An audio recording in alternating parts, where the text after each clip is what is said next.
Tu je dokumentácia Karol Geci, Kokoroid, paranoid schizofrenik. Dokumentácia 20 rokov, 270 000 malieb, industriálne malby. Adolf Benca urobil Gulag v Bratislave, šiel do Siberie, Guantanamo, v oficiálnych slovenských a českých government. Tu je 20 rokov histórie v skladoch.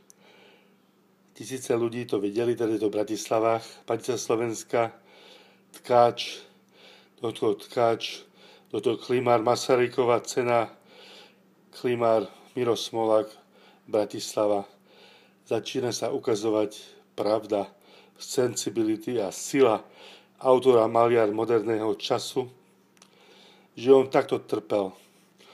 Gulag Bratislava, 20 rokov maloval a stále sa vrátil do takejto sel.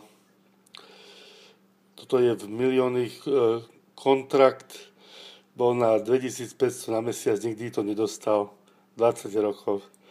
Stále promises, ale on stále, že kariéra sa vynie, že studenú vojnu dá na Speculum, Fulbright, Bologna, Columbia, postdoctoral multiple Academy Adolf Benca.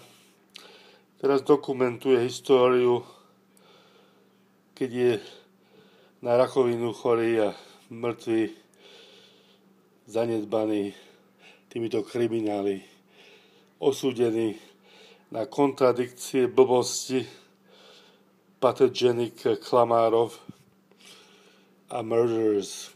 Teraz Adolf Benca, sila charakter, vážneho charakter, sa postaví na nohy a urobí svetový svedok objektívnosti, subjektívnej kriminality, organized crime, že jednoducho aj po Lenin história bola iba operovaná po kontradikt, fašist, komunist, operandis, kapitalist, konsortium. Adolf Benca mal 57 rokov skúsenosti, konsortium 47 rokov, Magnificent Fulbright, $3000 na mesiac plus sales jeho prác, 200 000 na rok.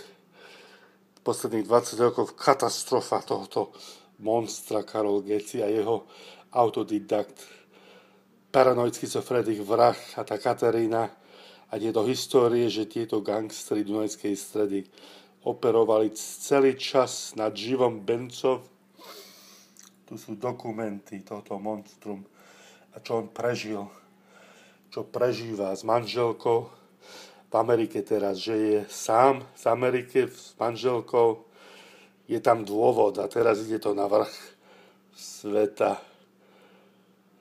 História Vitas Brevi Arte Lunga, Adolf Benca, sensibilita, ide do pro bono publikum, všetkým Interpol, Intertel, všetkým policajtom a sa robí svetová sensibilita, znútra Benca, univerzálna pravda, optological concilium na optological speculum Galeria Noja.